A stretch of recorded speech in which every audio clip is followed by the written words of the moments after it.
અટલ સરોવર રાજકોટ હોય new racecourse.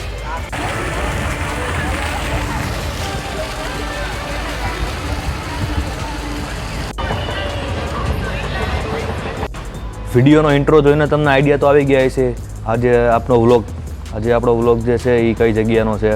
અત્યારે આપણે જઈએ છીએ અટલ સરોવર એટલે કે ન્યૂ રેસકોર્સ અને ભાઈબંધને તેડવાનો છે માધાપર ચોકડીથી. તો સૌથી પહેલાં ત્યાં જઈ એમને તેડી અને ત્યારબાદ કન્ટિન્યુ કરીએ આપણો વ્લોગ.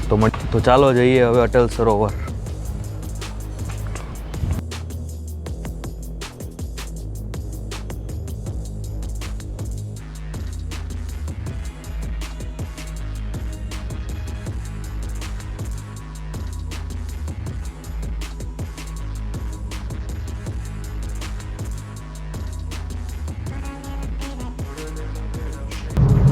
જો અહીંયા ભાઈ આ 150 ફૂટ ઘંટેશ્વર ગામ અને અહીંયા ઓલી ચોકડી ભેગી થાય ચોકડી પડે માધાપર ચોકડી થી આપણે સીધા આવીએ ને એટલે આ ઘંટેશ્વર ગામ આવી ગયું. ઘંટેશ્વર ગામ પછી તરત જ ચોકડી પડે. ચોકડીથી 150 ફૂટ ટુ ચાલુ થઈ જાય ત્યાં આપણે લઈ લઈ.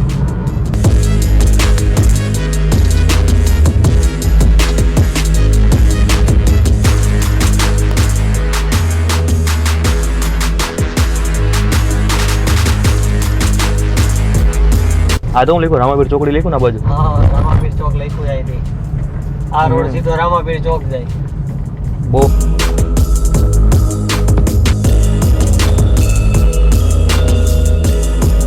વચ્ચે BRTS કોડીનોર અને બે બાજુ ડબલ પટ્ટી હાઈવે.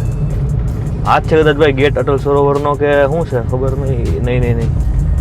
એ તો અટલ સરોવરનું જ રિલેટેડ આ ગેટ નથી ગેટ બંધ છે. અહીંથી જો ગાડીની બધી કહેવાય આટલી બધી ગાડીઓ પડી પાર્કિંગમાં. આપણો વારો તો ક્યાંય આવશે ભાઈ. પાછળથી જ લઈ લેવાની જરૂર નથી કે નહીં? પાર્કિંગની સુવિધા છે નહીં કે હું ખબર નહીં ભાઈ. પાર્કિંગની સુવિધા ચેક કરવું પડશે. ગેટ તો આવી ગયો અટલ સરોવરનો. દીપક ફોકસ કરી દે છે અટલ સરોવર.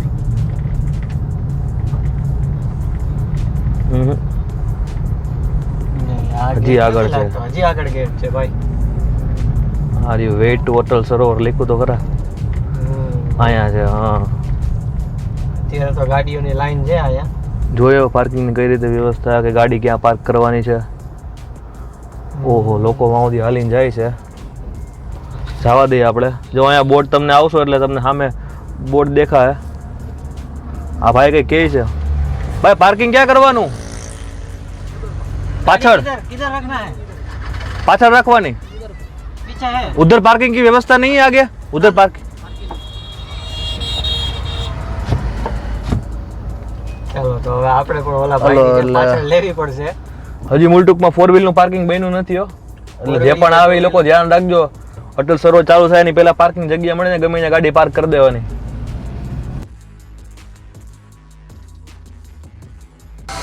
ગાડી આપણે આમ પાર્ક કરી છે પાછળની બાજુ અને આગળ હજી જો એટલું બધું હાલવાઈને જવાનું છે. હાલવાનું ઘણું છે. એટલે અહીંયા જે પણ આવો એ રીતે નક્કી કરીને આવજો કેટલું હાલવું પડશે. સામે દેખાય છે આપણો રાષ્ટ્રધ્વજ.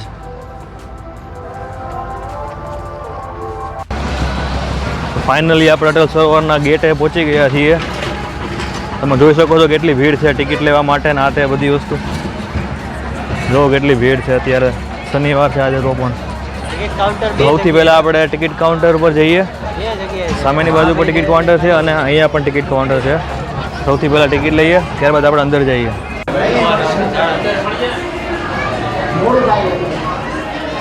રેટ તમે જોઈ લો 30 રૂપિયા અડલ્ટના અને 10 રૂપિયા છે કિડ્સના અને લેઝર શો છે 90 રૂપિયાના. તો આપણે ટિકિટ લઈ લીધી છે. 30 રૂપિયા થયા છે પર પર્સનના. એટલે પ્રાઇસ 25 રૂપિયા છે પણ આમાં GST લાગે છે. ગવર્મેન્ટનો તો GST લગાડે છે. આ રૂલ સમજાતો નથી ભાઈ. તને સમજાય કઈ? મને કઈ સમજાતું નથી ભાઈ. કામ લાગે. ચાલો થોડાક અટલ સરોવર લખ્યું છે ત્યાં ફોટા પાડી ત્યારબાદ આપણે આગળ વધી. અંદરનો વ્યૂ પણ ખરેખર જોરદાર છે. આમ તમને જોતા જ તમને આમ બહુ મજા આવી જાય. ફ્લેગ તમને દેખાય છે પાછળ. તમે ગેટમાં જેવી એન્ટ્રી કરો એટલે આ 2 ગેટ છે અને અંદર આવો એટલે સીધા તમને મસ્ત ફુવારા તમને જોવા મળશે. જોઈ શકો તમે અંદરનું. આ પેલી ઓલી ગાડી પણ છે, તમારે ચાલવું ન હોય તો અહીંયા તમે એનો યુઝ પણ તમે કરીને ફરી શકો છો. જુઓ ભાઈ, અહીંયા તમે આવશો એટલે તમને પાન, ફાકી, તમાકુ, સિગરેટ, માવા જે છે એ બધું કઢાવશે. તમારું પર્સ, લેડીઝ હોય તમે તમારું પર્સ અથવા જેન્ટ્સ હોય તમારું બેગ બધું તમારે બહાર મૂકીને ત્યારબાદ તમને એન્ટ્રી અંદર તમને મળશે. ફૂલ ચેકિંગ છે. એટલે ભાઈ લોકો કાં તમે તમારી ગાડીમાં મૂકીને આવજો, બાકી જો ગાડીમાં ન મૂકવું હોય તો અહીંયા બેગેજની પણ વ્યવસ્થા છે. આપણે અત્યારે હવે અંદર જઈએ છીએ. અંદર તમે જોઈ શકો છો પેલો આવડો મોટો ગેટ જેવું બનાવ્યું છે, ત્યાં આપણો ઇન્ડિયન ફ્લેગ છે ત્યાં, અને ત્યારબાદ પાછળ રંગીલું રાજકોટ એવું લખેલું છે. ભાઈબંધને આપણે મળવું છે ભાઈ, આ ભાઈબંધ હારે મળવું એમ. આ ભાઈને મળવાનો શોખ થયો આ ભાઈ યાર, તો મળી લે ભાઈ તારા ભાઈબંધને.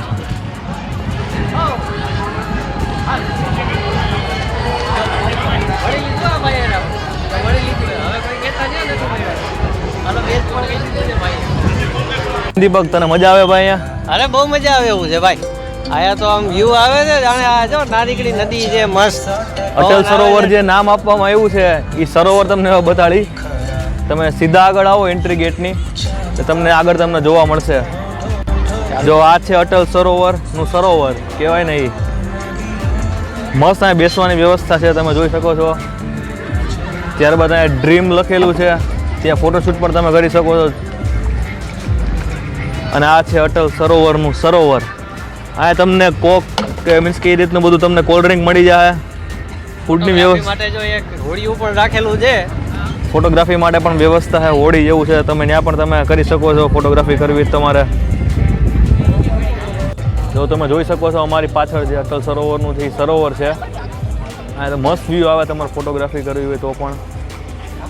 શું કેવું દીપક? નહીં બરાબર છે, વ્યૂ આવે છે મસ્ત, પવન પણ આવે છે મસ્ત.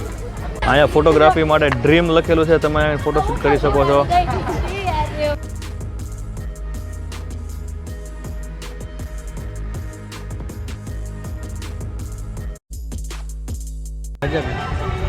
મૂળ ટૂંકમાં અહીંયા હે ને રામવનની જેમ હાલવાનું વધારે છે.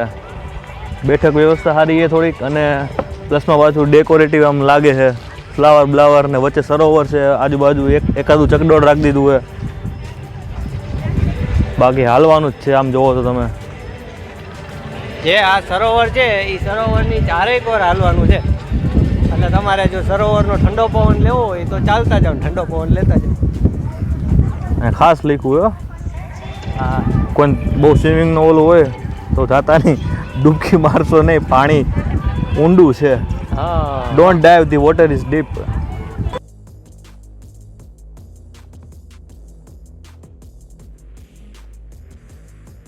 હા, પાર્કિંગની વ્યવસ્થા છે તો મજા આવે કાં આવવાની. પાર્કિંગની વ્યવસ્થા થઈ જાય તો બહુ મજા આવે. ગાડી વ્યવસ્થિત રહી જાય, તમારે વ્યવસ્થિત. અત્યારે ગાડી બહુ દૂર પાર્ક કરવી પડે છે, અને હાલી હાલીને તમે થાકી જાઓ, કારણ કે અંદર એટલું ઉલટાનું હાલવાનું હોય, એટલે બે બાજુ હાલવાનું વધી જાય છે. હાલવાનું ગમે એટલું હોય, પણ હવે આગળ જે જગ્યા આવશે ને એમાં નાના છોકરાને બહુ મજા આવશે. ઈ પાકું. અને આ છે ચિલ્ડ્રન પ્લે એરિયા. તમે નાના બાળકોને લઈ આવો તો બાળકોને બહુ મજા આવશે. રાઈડું ઘણી બધી છે, લપસિયા ને બધું હિંચકા ને. તમે જોઈ શકો છો અહીંથી વ્યૂ અટલ સરોવરનો. મૂળ ટૂંકમાં અટલ સરોવર એટલે એવું જ છે, વચ્ચે સરોવર આપ્યું છે, બરોબર બનાવ્યું છે, અને ચારે બાજુ આ હાલવાની વ્યવસ્થા છે, ગાર્ડન છે, અને નાના છોકરાઓ માટે રાઈડું, અને કા ફજર છે વચ્ચે, અને ફ્લાવર્સ ને બધું છે. મૂળ ટૂંકમાં તમે જોવો ને તો બેસવું હોય, દરિયાની નાનકડી કમથી નદીની મજા લેવી હોય તો એ આવી શકે છે, અમારે એ વાંધો નથી. અને એમાંય વધારે પડતું તો સાંજના ટાઈમ, દિવસ ટાઈમ કરતાં સાંજના ટાઈમે આવશો ને તો ખરેખર બહુ મજા આવે.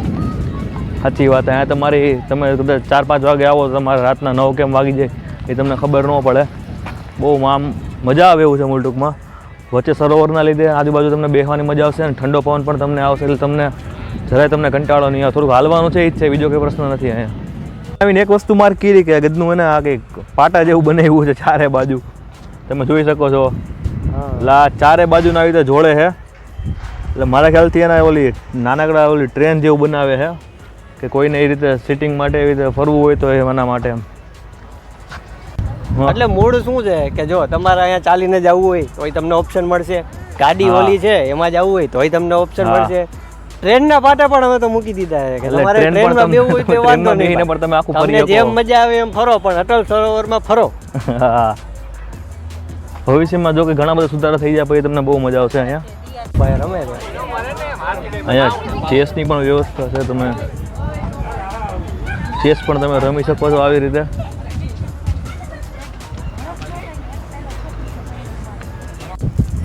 અહીંયા આઉટડોર જીમ બનાવવામાં આવ્યું છે ફિટનેસ ફ્રીક લોકો માટે. તમે જોઈ શકો છો ફિટનેસ ફ્રીક લોકો અત્યારે કસરત કરી રહ્યા છે. જે લોકો ફૂલ્લી ફિટ છે અત્યારે અને વધારે ફિટનેસ એમની જાળવવા માગે છે એટલે ફિટ રહેવા માટે કસરત કરી રહ્યા છે બધા. આઉટડોર જીમ એ બધું અહીંયા આઉટડોર જીમ, બોર્ડિંગ કર્યું છે, ગઝેબો સિનિયર સિટીઝન પાર્ક અને ફ્લોર ચેસ બોર્ડ. આપણે ઓલી વાત કરી હતી પેલા પાટા જેવું દેખાતું હતું એ આના માટે છે. લખ્યું છે જો ટોય ટ્રેન સ્ટેશન, એટલે કે અહીંથી તમારે ટિકિટ લેવાની, ત્યારબાદ તમે આખા અટલ સરોવરમાં તમે આવી રીતે ફરીને તમને પાછા તમને અહીંયા ડ્રોપ કરી દેશે, એ રીતની વ્યવસ્થા છે. હાલ અત્યારે તો બોટિંગ બંધ છે, પણ ભવિષ્યમાં થોડાક ટાઈમમાં અહીંયા બોટિંગ પર સુવિધા ચાલ તમે એન્જોય કરી શકશો. જો અહીંયા પેલું ગેટ ટાઈપ બનાવેલું છે અને વચ્ચે પેલું ઓલું બોટિંગમાં ચડવાની ને ઉતરવાની જગ્યા રાખી છે ત્યાં. અટલ સરોવર તો ઠીક, પણ અહીંયા સામે ધ વ્યૂ બને છે એ લોકોનો વ્યૂ જોરદાર છે ભાઈ. શું કેવું દીપક? નહીં એ લોકોને છે ને પૈસા બહુ વધારે લે હો ભાઈ. એ લોકો વ્યૂ તો દેશે પણ સામે પૈસા પણ લે છે. સીધો અટલ સરોવરનો બારી ખોલો એટલે સીધો અટલ સરોવરનો વ્યૂ. હા આ એક સેક્શન છે ફૂડ પ્લાઝા. અહીંયા તમને Havmor ice cream, Swaminarayan soups and spots, ગાંઠિયા, જલેબી બધું મળી જાય. ફિરંગી બર્ગર, પાઉંભાજી, પાણીપુરી, ટાઢક.com જ્યાં તમને ઠંડુ મળી જશે. બધી વસ્તુ તમને છે, તમે આવો તો અહીં સેક્શન છે આખું ખાવા પીવાનું લગતું. કેવું ભાઈ, કેવું તને લાગ્યું અટલ સરોવર? અટલ સરોવર સારું છે, બહુ મસ્ત છે. હાલી હાલીને થાકી ગયા ભાઈ. નીકળું હાલવાનું છે આમ તમે જોવો ને તો. જેને હાલવું ન હોય એને અમે પેલા વિડીયોમાં કીધું એમ બધી વ્યવસ્થા છે. સાયકલ પણ મળે છે, ગાડી પણ મળે છે. હા ઓલી ટોય ટ્રેન હજી ચાલુ નથી થઈ પણ ઈ પણ ચાલુ short થઈ time માં ચાલુ જાય થઈ જાય. બરાબર. એટલે જેને ચાલવું ન હોય એ આનો પણ ઉપયોગ કરી શકે.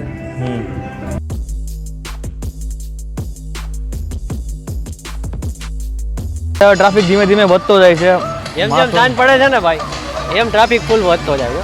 મને લાગે છે સાંજ પડે આમાં છે ને ટ્રાફિક અત્યારે ફૂલ વધી જતો છે. અને સાચી મજા અહીંની છે ને સાંજ પછી જ છે. તમને બહુ મસ્ત પવન પણ તમને જોરદાર આવે, વચ્ચે સરોવરના લીધે ઠંડી હવા એકદમ બહુ મસ્ત આવે. વ્યૂ પણ સારો, સાંજ પડે વ્યૂ પણ વધી સારો આવી જાય છે. લાઇટો ને એ બધું અત્યારે રાતે જ ચાલુ થાય એટલે વ્યૂ પણ રાતે જ સારો આવે. દિવસ કરતાં તમે રાતે આવજો, રાતે વધારે મજા આવશે. હા તો હવે અમે નીકળી છીએ. શું કેવું દીપક? ના હવે ઘરે જવાય. નીકળી હાલો. હાલો. ટ્રાફિક ખાલી તમે જોવો ખાલી અહીંનો કેટલી રસ છે જોવો ખાલી અત્યારે.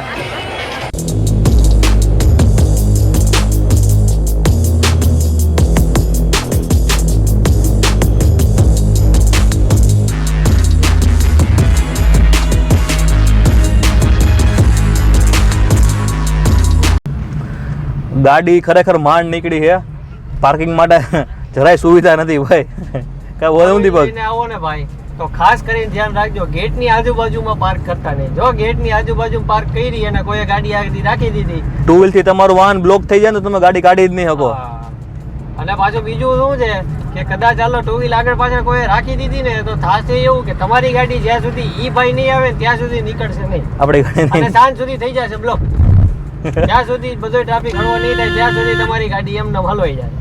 એટલે મહેરબાની કરીને જે કોઈ બી લોકો આવો ઈ કાં થોડી દૂર પાર્ક કરજો અને કાં ટુ વ્હીલ લઈને પ્રિફર કરજો. તો શું છે વાંધો નહીં આવે. ફોર વ્હીલ લઈને આવવામાં વાંધો નથી પણ પાર્કિંગની વ્યવસ્થા જરા કઈ છે નહીં અત્યારે. હજી થોડો ઘણો સમય થાય પછી ત્યાર બધી પાર્કિંગની વ્યવસ્થા થાય. બાકી અત્યારે ટુ વ્હીલ માટે તમારે બેસ્ટ છે, પાર્કિંગમાં વાંધો નહીં આવે. ફોર વ્હીલનો પ્રોબ્લેમ થશે એ ગેરંટી. તો હવે જઈએ છીએ ઘરે. ભાઈને ડ્રોપ કરી આવી ઓફિસે, ત્યાં એમની બાઇક પડી છે, ત્યારથી હું નીકળું છું ઘરે. મળીએ આવતા વ્લોગમાં. અને વિડીયો તમને ગમે તો આગળ લાઇક કરજો, વિડીયોને શેર કરજો તમારા ફ્રેન્ડ્સ એન્ડ ફેમિલી સાથે, અને શેર કરજો અને કમેન્ટ કરજો. ખાસ કરીને અટલ સરોવર તમે જાઓ એ પેલા વિડીયો એક વખત જોઈને જાજો. હા, એટલે તમારે ઈઝી રહે. બધું વસ્તુનો અનુભવ થઈ જશે, જાણવા મળશે અને તમને ખબર પડશે ક્યાં શું કરવું શું નહીં. અમે અમારા બનતા પ્રયાસ કરીએ છીએ કે તમને જાણકારી પૂરતી મળી રહી. બરાબર, ચાલો મિત્રો મળીએ નેક્સ્ટ વ્લોગમાં.